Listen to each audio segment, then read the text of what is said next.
El Señor les bendiga. Estamos nuevamente aquí saludándoles y otra vez terminando este estudio de donde buscamos responder la pregunta de ¿quién es Dios? Hoy estaremos tratando el tema de la providencia. ¿Qué es la providencia? ¿Y cómo podemos aprender de Dios con respecto a en este sentido?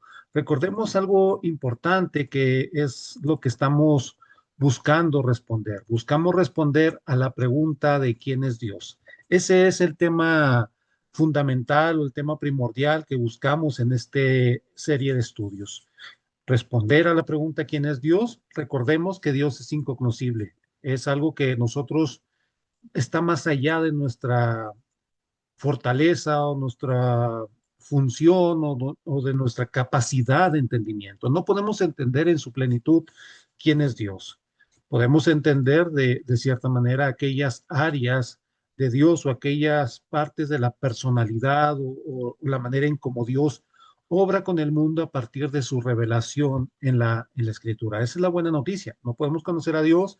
La buena noticia es que lo conocemos a partir de qué? Bueno, a partir de su revelación, que es la Biblia.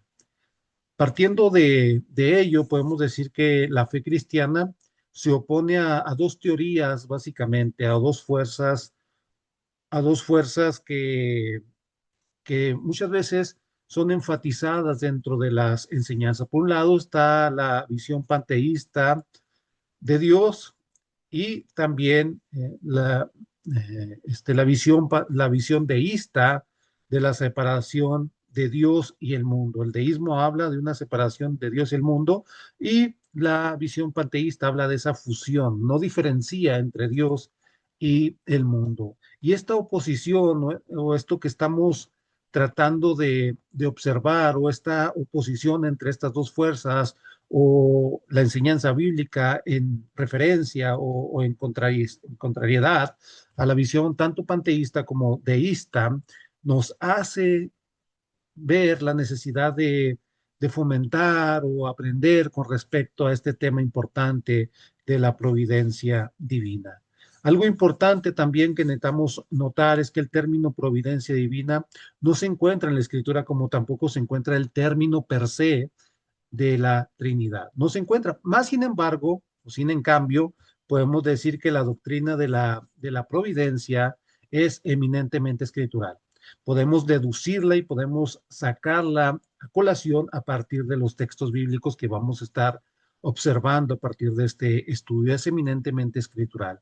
Bueno, tiene que ver la providencia divina con las provisiones que Dios hace. ¿Para qué? Para lograr su gobierno, a fin de lograr su gobierno, y también se manifiesta la providencia divina en el cuidado que él manifiesta por cada una de sus criaturas. Podemos decir que la providencia tiene por objetivo que los planes y los propósitos de Dios sean cumplidos y él va a usar cualquier situación o va a usar su poder para que esto se realice. ¿Cómo definimos la providencia divina? Bueno, una definición que podemos dar con respecto a la providencia divina es la obra de Dios por la cual Él preserva a todas sus criaturas, se mantiene activo en todo lo que acontece en el mundo y dirige todas las cosas hacia un fin determinado. ¿Qué observamos en esta definición? Bueno, observamos en esta definición tres elementos que se desarrollan o tres elementos en la providencia divina. Hay una preservación, hay una cooperación o una concurrencia, que algunos la definen de esa manera, y es un gobierno y hay un gobierno. Entonces, partiendo de esto, vamos a desarrollar nuestro estudio. Vamos a ver la preservación, la cooperación o concurrencia y finalmente también vamos a hablar del gobierno divino y vamos a tratar de darle una aplicación práctica a nuestra vida en este sentido. Bueno, Grudem, por su parte, nos dice, o Grudem también nos habla con referencia a ello, nos define la, la, la doctrina de la providencia, diciendo que Dios continuamente participa en todas las cosas o con todas las cosas creadas. Y cuando Él participa con todas las cosas creadas, también se ve la preservación, se ve la actividad de Dios y se ve la concurrencia de Dios y se ve también el gobierno, la dirección de Dios. Él, por una parte, Él mantiene en existencia como Él las creó. En la providencia observamos eso, cómo Dios mantiene en existencia aquello que Él ha creado, con las propiedades, por supuesto, que Él las creó. En segundo lugar, Él coopera con todo lo creado, con todas las cosas creadas. ¿Cómo lo hace? Bueno, lo hace a través de su dirección y a partir de sus propiedades distintivas para hacerlas actuar como actúan. Es la cooperación de Dios. Actuamos como actuamos porque Dios coopera con nosotros para que se logre el fin determinado. Y a eso vamos. Él dirige para que cumplan sus propósitos. Nadie actúa fuera de la voluntad de Dios. Todos vamos, o toda la creación va en consonancia. Esto tanto en la definición dada por Grudem como la definición también que observamos al principio de este estudio. Entonces, de acuerdo con Grudem, podemos, podemos señalar, ¿no? Podemos señalar, de acuerdo con Grudem, que podemos definir la providencia divina a través de cómo mantiene en existencia, cómo Él coopera con todo lo creado y cómo todo lo creado va en dirección al cumplimiento de sus propósitos. Antes de seguir adelante, podemos hablar también o podemos traer a colación también dos conceptos erróneos con respecto a la doctrina de la Trinidad. Así como la doctrina de la Trinidad, hay conceptos tales como el monarquianismo, como el arrianismo, como el socianismo. También dentro de la doctrina de la providencia también encontramos dos conceptos, por lo menos, puede haber más, dos conceptos erróneos con respecto a la providencia. El primero es el concepto deísta, perdón. Iba a hablar primero del concepto panteísta, pero primero hablemos del concepto deísta. Es el primer concepto erróneo. Según afirma el deísmo, ¿qué es lo que afirma el deísmo? Bueno, el deísmo afirma que la preocupación que Dios muestra hacia el mundo posee un carácter muy general. ¿A qué se refiere? Bueno, afirman, según los deístas, que Dios creó el mundo, estableció sus leyes, lo puso en movimiento y luego se apartó de él. Es lo que afirma el deísmo. Es decir, que de acuerdo al deísmo, Dios observa de una manera distante el curso del mundo, como Él sigue de acuerdo a las leyes constantes de la naturaleza que Él estableció en un principio e interfiere con el mundo o interfiere en su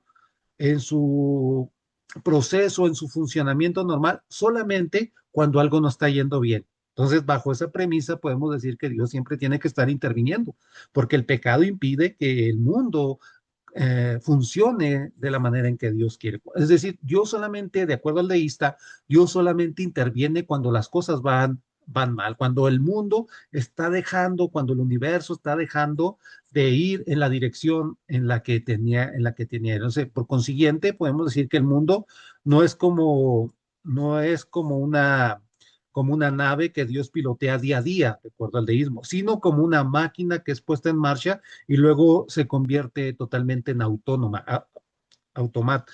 Sigue adelante sin la necesidad de Dios. Pero como podemos observar, o como decía el puritano Thomas Watson, decía que en cuanto a la doctrina de la providencia, Thomas Watson decía que Dios no es como un artífice que construye una casa y luego se va y luego él abandona la casa y que la casa se permanezca construida y la casa se mantenga limpia por sí misma. No, decía Thomas Watson, no. Dios es como un piloto que dirige la nave de toda la creación. Es decir, que eso es lo que observamos en la escritura, que no podemos estar de acuerdo con el concepto deísta. Dios crea todo y luego se va y solamente interviene cuando las cosas van mal. No, Dios está en constante control y Dios está en constante gobierno y Dios dirige todo hacia su fin determinado. Otro concepto equivocado, otro concepto erróneo, por supuesto, también hablamos del concepto panteísta con respecto a la providencia. ¿Qué hace o qué diferencia? Bueno, el deísmo dice Dios creó todo y luego se fue. El panteísmo, es decir, hace una distinción clara, el deísmo, entre Dios y el hombre y una separación radical. Por su parte, el panteísta es totalmente lo opuesto. Es totalmente distinto a la visión deísta. ¿Por qué? Porque el panteísta no va a reconocer la diferencia que existe entre Dios y el mundo. Por eso es panteísmo, todo es Dios o todo tiene que ver con Dios. Es decir, que el panteísta o el sistema panteísta equipara a los dos, tanto a Dios como el mundo, como la creación. Y debido a esto, también no deja realmente lugar para la providencia de Dios, en el propio sentido de la palabra. El rumbo que toma toda la creación, de acuerdo al panteísmo, consiste sencillamente en la revelación propia de Dios. Es decir, ¿a qué nos referimos? Una autorrevelación que no deja lugar a un funcionamiento independiente por medio de las causas secundarias. ¿A qué nos referimos a las causas secundarias? Bueno, la causa primaria es Dios, el origen de todo, el que gobierna todo es Dios. Las causas secundarias son aquellas que Dios estableció para que siga la cotidianidad, digamos. Es decir, ¿cómo nos da el alimento? Bueno, a través de la lluvia, viene la siembra y todo eso son causas secundarias.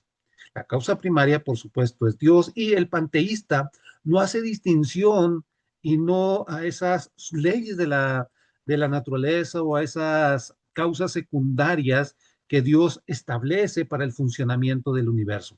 Las supuestas leyes de la naturaleza, de acuerdo a la visión panteísta, son modos de la actividad directa de Dios. No es que Dios haya establecido causas secundarias, sino que Dios directamente actúa y utiliza esas causas que nosotros llamamos secundarias, que para el panteísta son causas primarias, ¿no? De acuerdo a nuestra visión.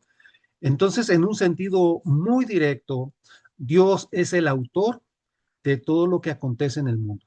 Lo bueno, lo malo, lo agradable, lo desagradable, todo lo que acontece en el mundo, de acuerdo a la visión de esa panteísta, es obrado por, por Dios. Entonces, incluso los actos que se le atribuyen al ser humano, a los seres humanos, son realmente actos de Dios. Eso es lo que ve la visión panteísta de la providencia. Entonces, de acuerdo al sistema panteísta de la providencia, o si, de acuerdo al sistema de visión panteísta, el ser humano no es un ser moral. No ven al ser humano como un ser moral y tampoco, por lo tanto, al ser simplemente actos de Dios en los actos humanos, por lo tanto, el ser humano no es responsable por sus actos. Por supuesto, hay una responsabilidad del ser humano escritural. Tenemos que dar cuentas a Dios no solamente por aquello malo que hacemos, sino también por lo bueno que hemos dejado de hacer. Y lo bueno que dejamos de hacer particularmente nos lleva a hacer lo malo, porque siempre hay una sustitución. Entonces, esos son los dos conceptos erróneos con respecto a la naturaleza de la providencia. El concepto deísta y tenemos por otro lado el concepto panteísta. Hay muchas cosas que hablar, pero por la naturaleza del estudio, pues vamos a pasar de largo y vamos a tratar de avanzar un poco más rápido. Usted puede profundizar, desde luego, en este estudio que es fascinante, puede estudiar acerca del panenteísmo, que también es una visión semejante, aunque tiene sus diferencias con el sistema, con el concepto panteísta. Vamos a hablar ahora también de los dos objetos de la providencia divina. Entonces se acostumbra a distinguir entre la providencia general y la providencia especial. Entonces cuando hablamos de la primera, de la providencia general, nos referimos al control que Dios ejerce sobre el universo. Tiene que ver con control sobre el universo. Cuando hablamos de la providencia especial, nos referimos al cuidado que Dios tiene sobre cada parte de ese universo que él controla. La providencia general habla del control de Dios sobre el universo. Y la providencia especial es cómo Él cuida ese universo que Él creyó. Entonces, la primera tiene que ver con un control total, en un sentido total. La segunda, es decir, la providencia especial, tiene que ver con cada parte del mismo. Algunos incluso interfieren, hablan entre, hay una tercera distinción o ponen una tercera distinción en cuanto a la providencia de Dios y hablan de una providencia muy especial, que es el cuidado que Dios tiene con respecto no solamente a su creación, sino también a sus hijos, a los hijos de Dios. Entonces la escritura enseña con claridad acerca del gobierno y el gobierno y el control de Dios. Aquí tiene una serie de pasajes que puede observar donde la Biblia es clara en eso. Dios tiene un control y tiene un gobierno sobre todo el universo, sobre el mundo físico, sobre el reino animal, sobre los asuntos de las naciones, sobre el nacimiento y el desarrollo del ser humano, así como en todas las cosas que nosotros podemos llamar como accidentales o insignificantes. Dios los tiene nuestros cabellos contados, establece el color de nuestros ojos. Hay muchas cosas que podemos ver en ese tenor. Entonces también la Biblia enseña sobre el gobierno y control providencial de Dios en muchas cosas, como que Él protege a los justos. Él provee de lo que su pueblo necesita, hablando de la providencia muy especial, y también Él da respuesta a nuestras oraciones. Ahí se ve la providencia, el gobierno y el control de Dios manifestado en la respuesta a nuestras oraciones, así como en el descubrir y el castigar a los perversos. Él va a vengar, Él va a actuar, Él va a hacer justicia. Es parte de la providencia de Dios. Él ve todo, Él ve hacia adelante y ve todo absolutamente, como hemos hablado con respecto a la eternidad, ya hemos hablado a la infinitud y a todas esas características de los atributos que hemos observado de Dios. Entonces, los que, los que creen que la naturaleza está totalmente, los que creen que la naturaleza está totalmente controlada por un sistema de leyes de hierro, lo cual incluso ata las manos de Dios, piensan mucha gente eso. Ellos están negando comúnmente la providencia especial de Dios. Dios no cuida a su creación. Es una especie de deísmo donde hablan, donde Dios crea, sí, pero Dios se aleja y deja las leyes de la naturaleza operando y Dios no puede obrar aparte de esas leyes de la naturaleza. No creen que Dios puede realizar milagros. Son naturalistas y tampoco que Dios pueda responder oraciones.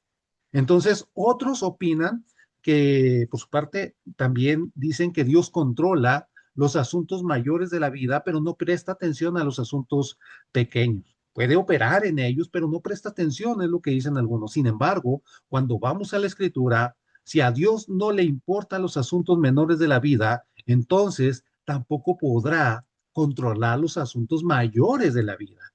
Y eso nos habla la escritura, las cosas accidentales e insignificantes, Dios también tiene un gobierno y tiene un control sobre ellas. Hablemos ahora de estos tres elementos de la providencia divina, los tres elementos de la providencia en particular. Cada uno de ellos visto desde una forma distinta o una forma separada, podemos decir, o hablar de cada uno de ellos de una manera particular. Tres elementos de la providencia divina. La definición, recuerde, de la que dimos al principio de la providencia, tanto de Grudem como la que estamos utilizando para este estudio, también hacen referencia a que existen tres elementos en la providencia divina. Hay una preservación, hay una cooperación o concurrencia y hay un gobierno divino. Y todos ellos merecen una especial atención por parte de nosotros. Primero hablemos de la preservación divina. Ahí están algunos versículos que usted puede meditar y puede observar en su estudio diario que hablan respecto a la preservación divina. ¿En qué consiste la preservación divina? ¿Qué es la preservación divina? Bueno, la preservación divina consiste en la obra continua de Dios por medio de la cual Él sustenta todas las cosas. Esa es la preservación divina. ¿Qué no significa? Bueno, no significa, como algunos panteístas afirman, que Dios continúa creando el mundo momento a momento. Es decir, Dios continúa a través de su interacción y de que el mundo y Dios es una, o el universo y Dios es uno solo. Dios crea, Dios continúa creando el mundo. No, eso no significa la preservación divina donde habla del sustento de Dios en cuanto a su universo. Tampoco significa lo que los deístas piensan. ¿Qué es lo que los deístas piensan? Bueno, que sencillamente Dios no retira o Dios retira su mano del mundo y no lo destruye. Deja que opere, porque si Dios mete su mano, entonces podrá haber problemas y puede haber una destrucción. No, Dios deja al mundo, crea el mundo y luego se retira. No, no se refiere a eso tampoco el sustento. No se refiere a ello cuando hablamos de la preservación divina. La preservación parte de la suposición de que el mundo existe aparte de Dios y que al mismo tiempo depende de Dios para su continua existencia y no de sí mismo, como dicen los deístas. No, el mundo depende de Dios, pero por una parte también es independiente o es separado, lo que hemos hablado en cuanto a la trascendencia de Dios, que es distinto a su creación, no se mueve por el tiempo, no se mide por el espacio, no se rige por nada de ello, pero al mismo tiempo hablamos de la inmanencia de Dios que lo hace necesario para nosotros. Eso es la preservación, de cierta manera, también hablamos de eso en la preservación divina. Hay una distinción entre Dios y el mundo, y hay una, digamos, el mundo existe, entre comillas, aparte de Dios, aunque no puede existir a distinción o no puede existir a menos que Dios lo sostenga. Es decir, que por un lado hay una separación entre Dios y el mundo, pero por otro lado, Dios tiene que controlar el mundo para su propia existencia. Es algo paradójico, es algo quizás que no podemos razonar en plenitud, pero es algo que podemos entender a partir de la revelación de Dios. Entonces, el mundo continúa existiendo en virtud de ¿qué? En virtud del ejercicio constante del poder divino que mantiene al mundo en existencia y también mantiene las cosas en su operación. También solo Dios es que sabe, solo Dios es soberano, solo Dios y solo Dios es absolutamente independiente. Es Dios. Nosotros no, solamente Dios tiene la soberanía de existir por sí mismo, solamente Dios puede vivir por su propio poder, solamente Dios es autoexistente, solamente Dios no necesita nada externo para vivir. Nosotros sí, por lo tanto, necesitamos de la preservación divina para nuestra existencia. Recordemos, como criatura, siempre permanecemos dependientes de Dios. Y esta doctrina es muy clara en pasajes tales como los que observamos aquí arriba. Pasajes tales como el Salmo 63, Nehemías capítulo 9, Hechos capítulo 17, Colosenses 1:17, que vamos a leer a continuación, y Hebreos 1:3, que me fascina a mí también. Dice Colosenses capítulo 1, versículo 17, y Él es antes de todas las cosas. Habla de cierta manera del Señor Jesucristo, pero habla del ser increado. Él es antes de todas las cosas. Él es antes de la creación, tanto en poder como en tiempo, que Él no se mide por el tiempo de su eternidad, la segunda persona de la Trinidad, pero no solamente Él es antes, sino es el creador, como dice Hebreos capítulo 1, y no solamente ha creado, sino que la misma subsistencia de las cosas, de todo lo que Él creó, está en Cristo. Él sostiene toda su creación, como dice Hebreos capítulo 1. Hebreos capítulo 1, versículo 3 habla que Él sustenta toda su creación con el poder de su palabra, con la voz de su poder. Él sustenta todas las cosas, de tal forma que si Él no sustenta el universo, si no sustenta su creación, la creación deja de existir. Primer elemento entonces de la providencia divina es la preservación divina. Segundo elemento que vamos a meditar o vamos a estar pasando un tiempo analizando sus postulados es la cooperación divina o la concurrencia divina, como algunos otros estudios o algunos otros autores pueden hablar con respecto a ello. ¿Qué es la concurrencia divina o qué es la cooperación divina? Bueno, ¿cómo definimos la cooperación divina? Bueno, sencillamente podemos definir la cooperación divina como la obra de Dios por medio de la cual Dios colabora con todas sus criaturas y las hace actuar como precisamente están actuando. No somos autómatas, Dios controla y Dios permite nuestro actuar y lo lleva a un propósito determinado.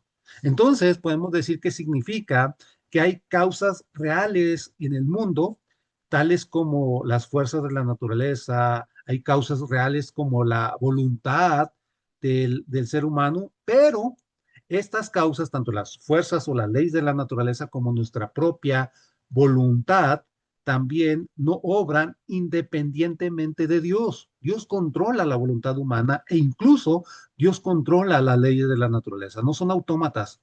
Dios tiene un propósito por ello.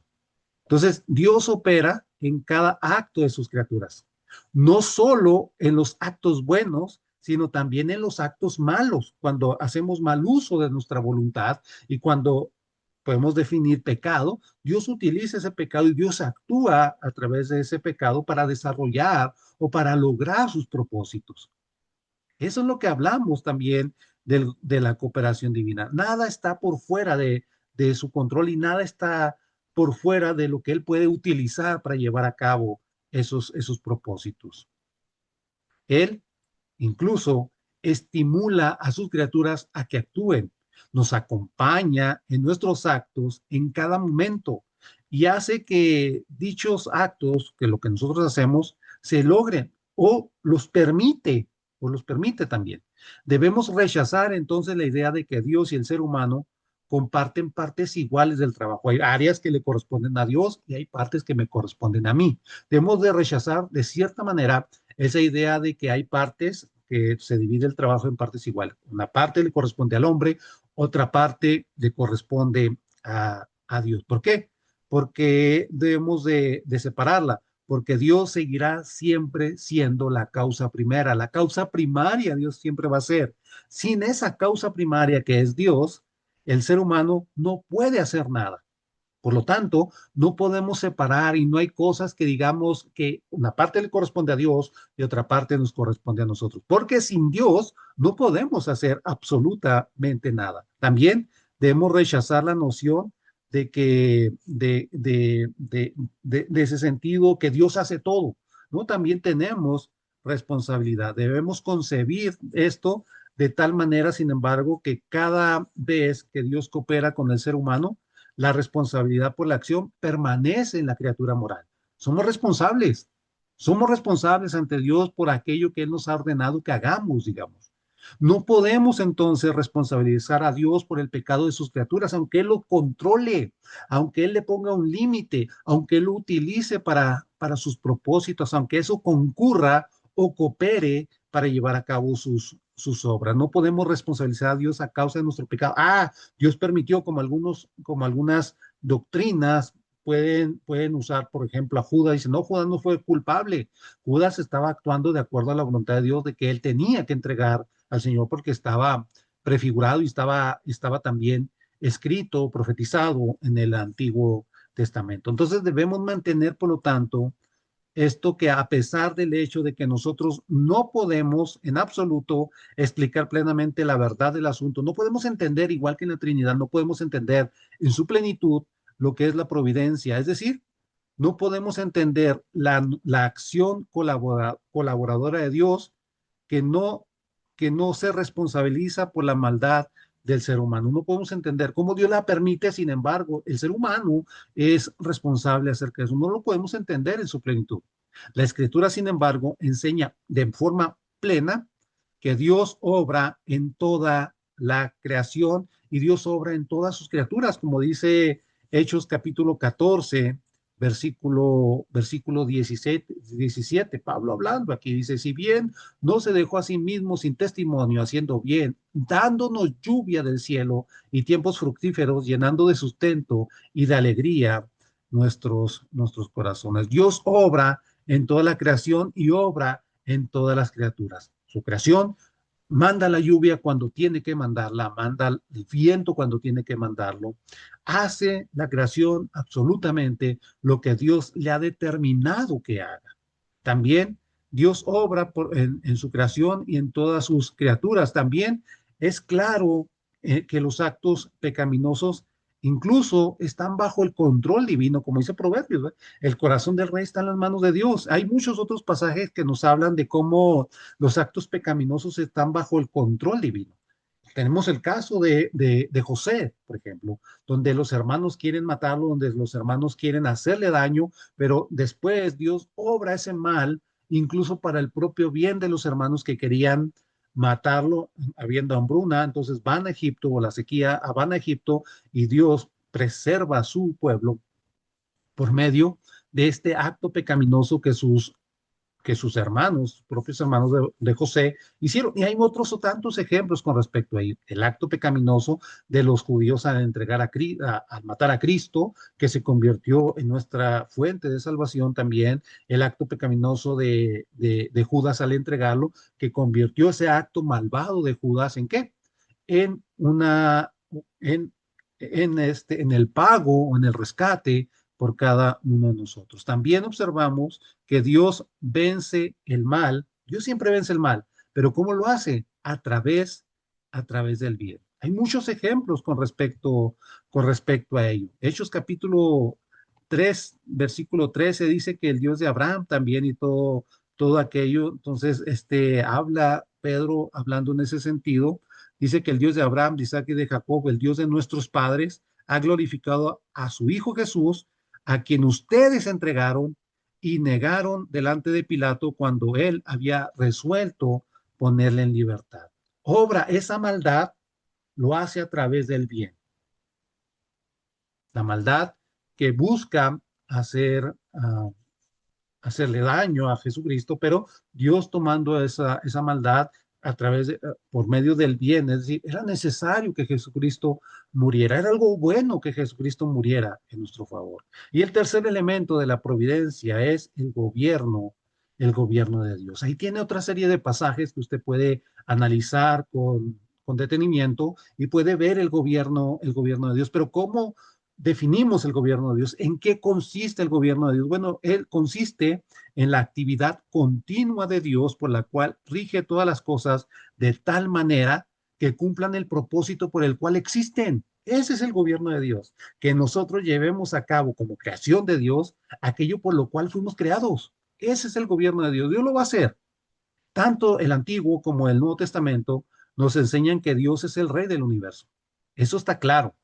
Dios es el que gobierna el universo, Dios es el rey del universo y gobierna todas las cosas, por lo tanto, con su divina benevolencia. Dios es benevolente, gobierna todo de acuerdo a su benevolencia. Entonces, la noción de que en el Nuevo Testamento, con la nueva dispensación, la idea de que la paternidad de Dios reemplaza su soberanía, contradice muchos pasajes, pasajes tales como Mateo capítulo 6, versículo 33, donde nos dice muy claramente que busquen el reino de Dios y su justicia y comida, vestido y abrigo, es decir, todas las cosas vendrán y estas cosas vendrán por añadidura.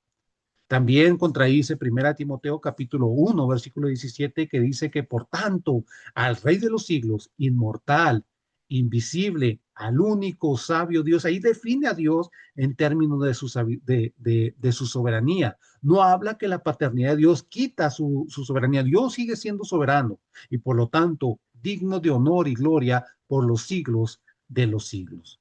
Eso está mal, eso no está en la palabra de Dios. Apocalipsis capítulo 19, versículo 6 también habla con referencia a lo mismo. También observamos ese tenor donde la paternidad de Dios no elimina de ningún modo la soberanía propia de Dios, ¿verdad? Dios sigue siendo nuestro Dios, hablando del Señor Jesucristo, nuestro Dios todopoderoso.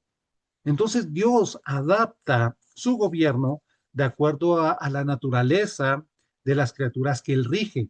El gobierno de Dios entonces ejerce sobre el mundo físico, que ejerce sobre el mundo físico es distinto o tiene una diferencia al que él ejerce sobre el mundo espiritual. Es distinto cómo Dios ejerce su control sobre los ángeles o sobre los mismos demonios y cómo él ejerce su control sobre el mundo físico. Es decir, nosotros, los animales, lo que nosotros podemos observar es distinto. Este gobierno, el gobierno de Dios es universal, gobierna todo y gobierna a todos, pero también se refiere a lo particular, lo general y lo particular.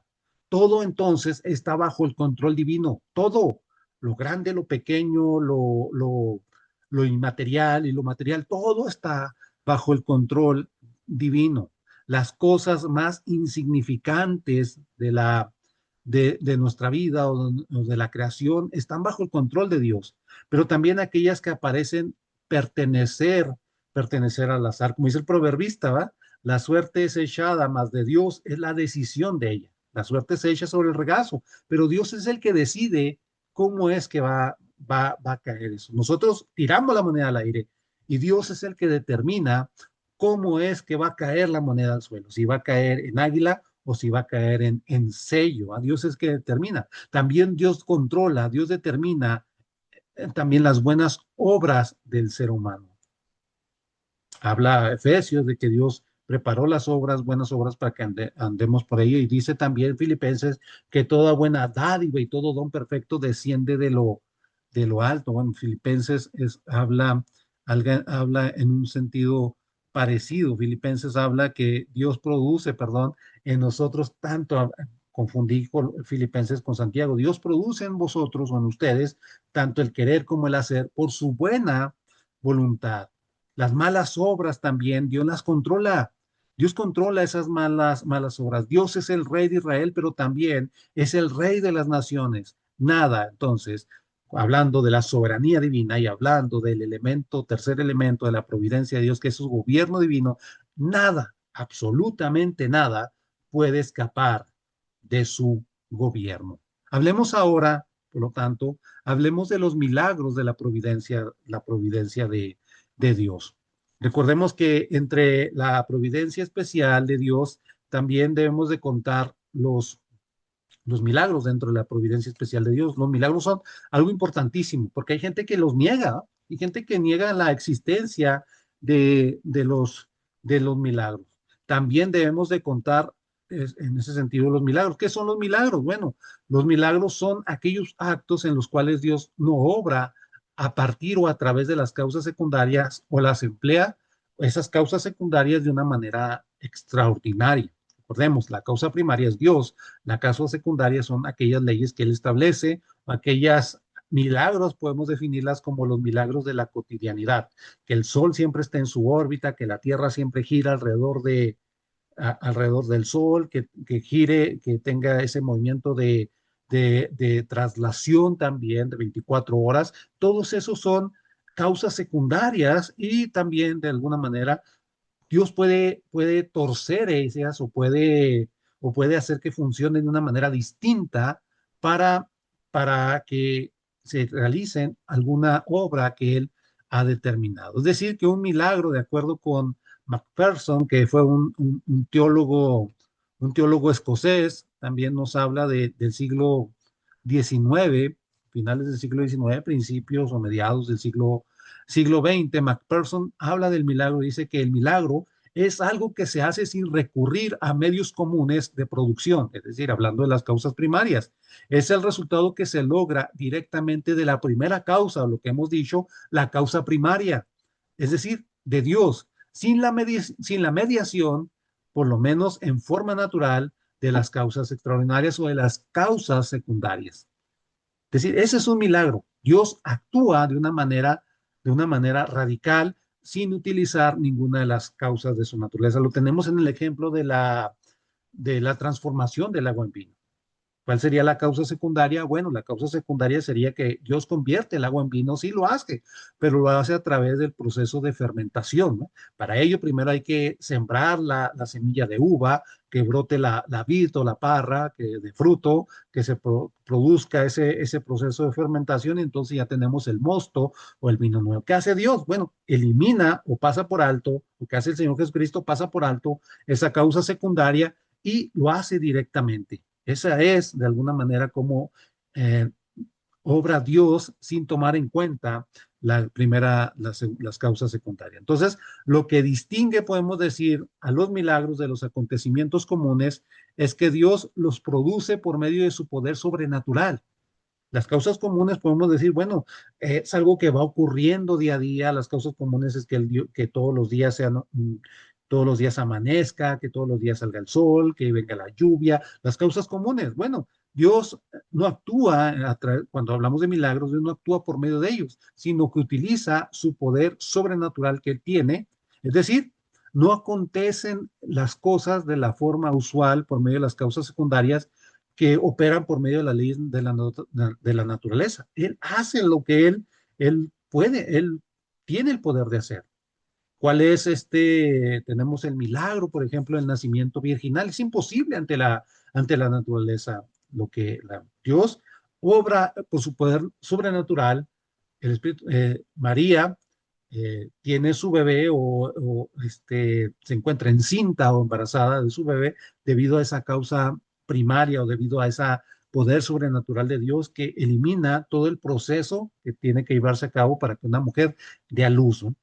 Tiene que haber una concepción, tiene que haber producto una relación sexual, tiene que haber también un proceso de embarazo, que todo eso llevó a cabo, y tiene que haber un parto. Pero Dios se brincó, digamos, o usó su poder soberano para que fuera a través de un acto milagroso que ella quedara embarazada. Entonces, ese es un milagro. Ese es un milagro. No, pero este no es el caso, digamos, tampoco que se violan las leyes de la naturaleza. ¿Por qué? Porque algunos dicen que los milagros son imposibles de realizarse. ¿Por qué? Porque cuando hay milagros, entonces se violarían las leyes de la naturaleza. Y ese no es el caso necesariamente. Eso no puede ser el caso. Las supuestas leyes de la naturaleza representan simple y llanamente el método común de Dios para obrar, que Dios usa para obrar en la naturaleza, pero es Dios el que obra. No se viola las leyes de la naturaleza porque Dios es el que controla las leyes de la naturaleza. Dios no viola eso. Entonces también algunas veces se hace esa distinción entre la providencia benévola de Dios, que son los actos de benevolencia que Dios da al enviar lluvia, al enviar, al hacer germinar la semilla, que haya fruto, la providencia benévola de Dios al mantenernos vivos a pesar de nuestro pecado, pero hay una benevolencia airada también, que de esa no vamos a hablar, pero que también existe cuando Dios ejerce castigo sobre los malos, cuando Dios trae hasta cierto punto, como en el caso del diluvio, alguna manifestación de su ira por causa del pecado del pueblo. Es una benevolencia irada. Entonces podemos decir que gracias a la buena voluntad de nuestro Dios, gracias a que Dios es bueno, gracias a que Dios siempre está participando con nosotros, gracias a su buena voluntad, Dios obra en forma común y regular por medio de las causas secundarias, volviendo a los milagros. Dios obra normalmente por medio de esas causas secundarias, es decir, por medio de los poderes de la naturaleza o de la actividad del ser humano. Pero esto no significa de ninguna forma que él no pueda apartarse del orden establecido y entonces producir efectos extraordinarios por medio de un simple acto de su voluntad y hacerlo esto sin violar la naturaleza. Incluso el ser humano, hablando de milagros, el ser humano puede oponerse a las leyes de la naturaleza, pero no las perturbamos. Lanzamos una piedra al aire y la piedra, y con eso desarrollamos o nos oponemos a la fuerza de la gravedad. ¿Qué pasa? Aventamos una piedra al aire, pero no la perturbamos porque esa piedra nos puede caer en la cabeza y nos puede descalabrar. De ninguna manera. Arrojamos una pelota al aire y la gravedad la lanza hacia abajo. Y si el ser humano es capaz de hacer eso, perturbar, bueno, lanzar o oponernos a esas fuerzas de la naturaleza, no podrá Dios hacerlo, no podrá hacerlo Dios posible, siendo Él un Dios omnipotente. Entonces, hablamos en ese sentido de los milagros. Dios puede hacer lo que le plazca porque, o lo que Él quiera hacer para lograr sus propósitos. ¿Por qué? Porque Él lo puede hacer, porque tiene todo el poder, porque Él es omnipotente, tiene todo el poder para llevarlos a cabo. Hermanos, ya para terminar, ¿qué es lo que hemos visto en este estudio?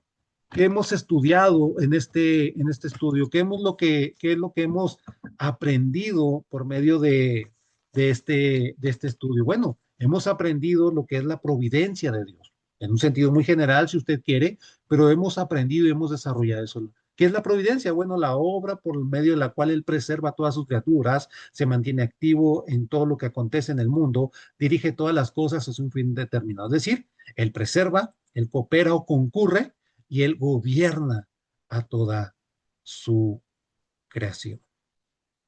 Hemos visto dos conceptos erróneos con respecto a la providencia, el concepto deísta de un Dios alejado y el concepto panteísta que no diferencia entre el universo, entre la creación y entre la creación y el creador. Finalmente, también hablamos de dos objetos de la providencia divina, una general y una especial. La general tiene que ver con el control que Dios ejerce, mientras que la providencia especial es el cuidado de Dios en cada parte del universo que Él ha creado. Conclusiones, hermanos. ¿Cómo concluimos este estudio de quién es Dios o este estudio precisamente de la providencia de Dios? ¿Qué tan importante, cuál es la importancia de la providencia de Dios? ¿En qué nos afecta? ¿En qué nos beneficia? Bueno, ¿por qué estudiamos la providencia de Dios? Bueno, ¿qué significa todo esto? Significa todo para nuestra vida, todo para nuestra fe en Cristo. Pensemos por ello en un segundo. La providencia de Dios me da confianza, produce confianza en mí. Significa, la providencia de Dios significa que puedo confiar en Dios, puedo tener certeza en Dios para todas las cosas de mi vida. ¿Por qué? Porque Él ya ha resuelto el mayor problema en mi vida, el pecado. Ya lo ha resuelto a través de Cristo. La fe en Cristo, entonces, nos permite como hijos de Dios, como creyentes, ¿qué nos permite la fe en Cristo? Nos permite que a pesar de los enigmas que vienen a nuestra vida, a pesar de que no conocemos todo lo que venga para nuestra vida, a pesar de las dificultades, a pesar de las pruebas que van y vienen, a pesar de todo ello, puedo seguir creyendo en Dios y puedo seguir diciendo que Dios es fiel porque Dios gobierna el mundo. Y Él que gobierna el mundo es el mismo Padre amoroso, es el mismo Padre compasivo, a quien, gracias a Cristo, nos ha perdonado de todos nuestros pecados y nos ha aceptado como sus hijos. Por lo tanto, en medio del sufrimiento, en medio de las lágrimas, puedo confiar completamente en Él, porque nada escapa de su mano. Eso nos enseña la providencia, nos enseña a confiar en Dios. También podemos ejercitar paciencia cuando sabemos o cuando abrazamos la doctrina de la providencia de Dios. ¿Por qué? Porque la providencia de Dios también significa que puedo ser paciente en medio de la adversidad, en medio de la dificultad, en medio del sufrimiento. Puedo ser paciente. ¿Por qué? Porque si sé que Dios está trabajando y sé que Él trabaja para nuestro bien, para mi bien, como dice Romanos 8:28, todas las cosas me ayudan a bien. Todo lo que venga a mi vida, lo agradable, lo desagradable, todo va a operar para mi propio bien. Dios va a hacer su obra en mí, por lo tanto, voy a ser paciente. No debemos olvidarnos que Él ha ordenado el universo para nosotros, que Dios, por lo tanto, yo puedo ser paciente en medio de la adversidad. Todo eso me lleva a ser, a mostrar gratitud hacia mi Dios, a ser agradecido por lo que Dios hace. Cualquiera que sea la circunstancia de mi vida, voy a poder ser agradecido porque Él tiene control de todo y Él tiene un fin determinado para mi propia vida, aunque no lo comprenda, aunque no lo entienda, aunque incluso pueda llegar a sufrirlo, sé que Dios tiene un plan, tiene un propósito para mí y lo va a lograr. Por lo tanto, gracias Dios, puedo decir, por lo que tú haces. Como dice 1 Tesalonicenses capítulo 5, versículo 18, dad gracias en todo, porque esa es la voluntad de Dios en Cristo Jesús, para ustedes en Cristo Jesús. Aunque no pueda comprender todos los motivos, todas las circunstancias, puedo saber que Dios está obrando en mi vida, incluso en ese momento de neblina para mí. Finalmente, puedo tener esperanza. La providencia de Dios me da esperanza, una esperanza segura que nuestro Dios fiel y Padre fiel, de que nada me puede separar del amor. Tengo esperanza, ni la muerte, ni la vida, ni los ángeles, ni los principados, ni ninguna otra cosa creada me puede separar del amor de Dios que es en Cristo Jesús, Señor nuestro.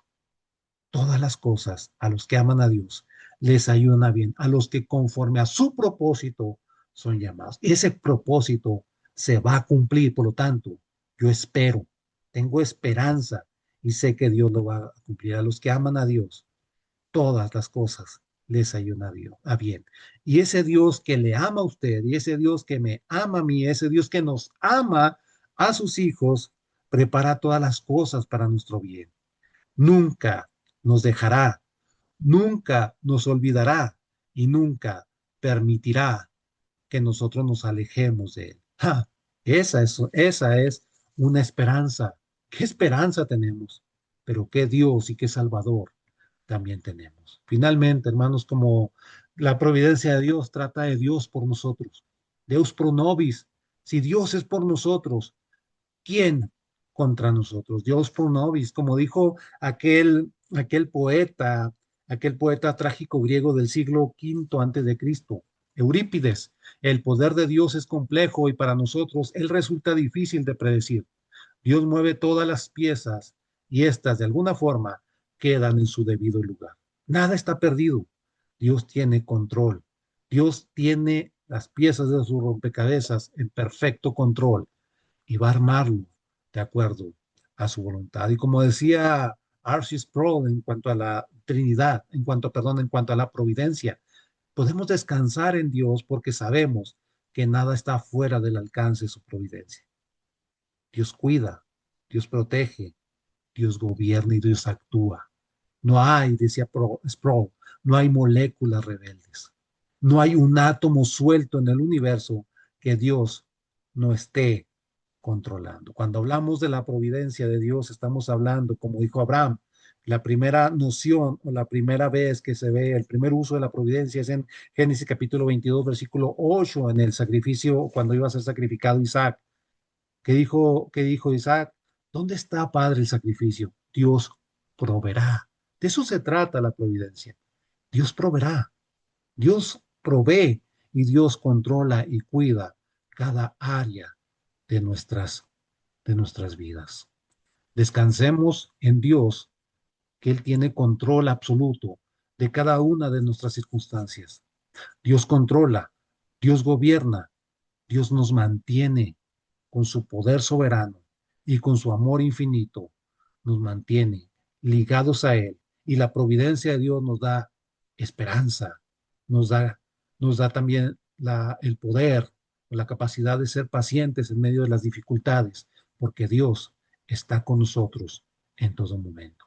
Descansemos en la fidelidad de Dios, descansemos en su cuidado, descansemos en su omnisciencia y descansemos en su providencia. Dios siempre será fiel a nuestra vida. Le agradezco por permitirme llevar a cabo esta serie de estudios y espero que sean útiles para usted en su crecimiento y en su entendimiento de quién es Dios y que pueda aumentar a través del estudio personal de la palabra. Dios le bendiga.